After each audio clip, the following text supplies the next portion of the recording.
to welcome from Henry Ford Jackson Hospital, Dr. Jacob Sinkoff. Good morning. Thanks for having me. Good morning. How you guys doing? Doing good. This cold's bothering me a little bit. Let me ask you, if we had the polar plunge yesterday or today, would that have to be canceled? Probably. Yeah. The water, people would be staying in the water too warm because it would be warmer in the water. That's true. The water is warmer than the air right now. You've done this, and people do this. I've seen videos like people go up to Lake Superior and jump in. Fun, but a little risky. It could be dangerous. Risky? Yeah, for sure. Especially with people with underlying conditions and stuff like that. It's a shock to your system, so your heart rate increases. And probably wouldn't advise it with people with cardiac disease and things like that. It's a crazy experience. It's fun. I've never done a short. And there is, it's like interesting now. There's certain things that the cold water, like with working out afterwards, cryo, but obviously. There's risks to that. If you remember, I forget who the football player was. Remember, I think it was Antonio Brown burnt his feet in cold water, or doing cryotherapy, and had frostbite to his feet, and it was in the middle of summer.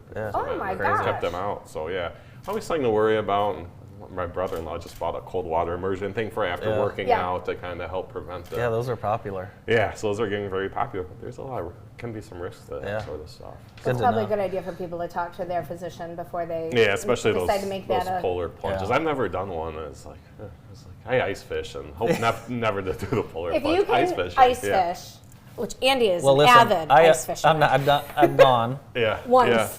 One time. One time, but I'm warm in that. Oh yeah. I'm not. You won't go out there unless it's already preheated. Yeah, and I've actually added some heated chairs to my accoutrement bag this year as well. So there you go. Well, let's talk this cold weather. Kids, one thing I see is kids. They leave a sports practice or they leave school. They don't have a coat on, right? Yeah. I mean, we see so much of that. Talk about this extreme cold. Yeah. So if you're outside for 20 seconds, 30 seconds, that won't be an issue. But especially after sports or anything that happens outside, anything that can, that causes sweating can be very dangerous, especially when you're outside. Water conducts heat 25 times more than air. So if you get wet outside in the cold, that can be very dangerous.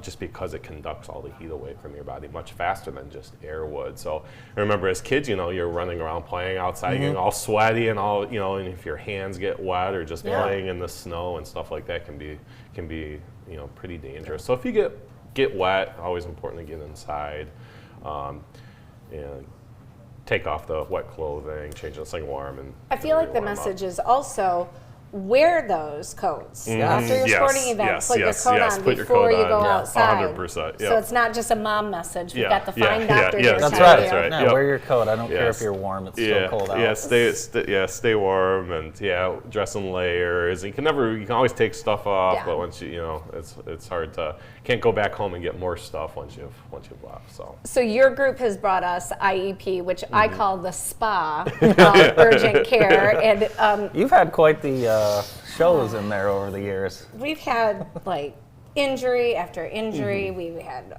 COVID positive years ago. My daughter tested positive for COVID and freaked out and passed out. Oh yeah.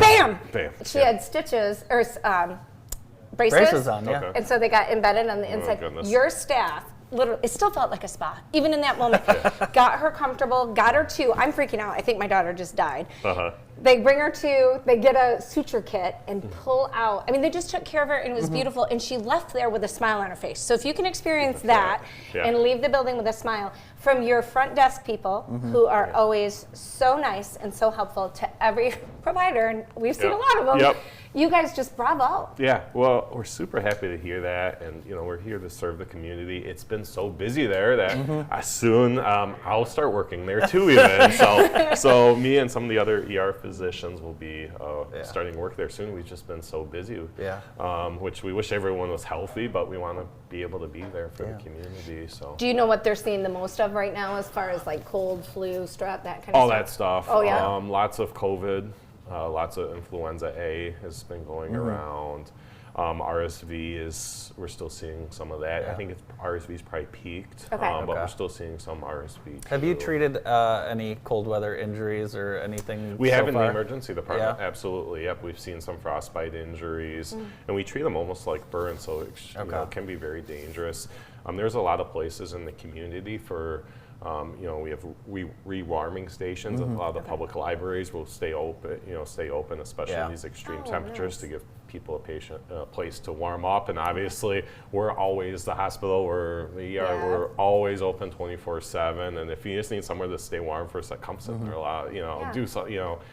It's better than just staying outside in the cold and getting those injuries. Exactly. I was going to say, I'm turning into I've always been a helicopter parent, as you know. The sledding, it's like, I don't want you to go sledding. Am I turning into that? Yes, you are. But I'm afraid of the injuries because I saw so many when I was a kid. Yeah, but I mean, nobody perished, right? No one perished. They all lived to tell about it. It's a funny story. Right, no one perished.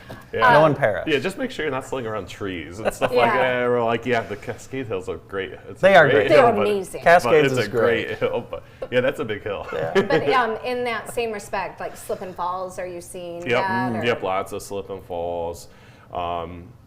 Extremely important, especially in our elderly population, to be safe, shovel. Check on your neighbors. Yeah, checking on neighbors too, especially if you have elderly neighbors.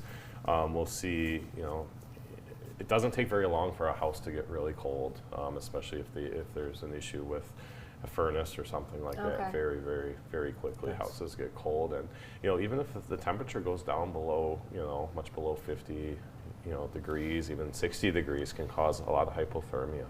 So talk a little bit before we let you go about shoveling and being out in the driveway in these extreme temps. You think, like you said, you think you're warm. That and too, stuff like that. and it's like a classic thing. We'll always see people with heart disease shoveling, and that's the most, a lot of times that's the most exercise and that promotes, we see almost always after a snowstorm, we'll see heart attacks with people out shoveling. Right. I just want to suggest hire the people with the plows and the snow blowers and the young guys that are working for them. They'll have it done like that. It'll be the best money you can spend. And if you can't afford it, call us and we'll figure something out. If you have an elderly neighbor, yes. It's so nice. It's something quick and easy to do if you're already out doing, I feel like when you get just bundling up and getting the snowblower going, once it's going, if you could help a neighbor or two out, I think that's a good thing. Get the mail, see what you can do. Yeah, a lot of 100%. People. Yeah.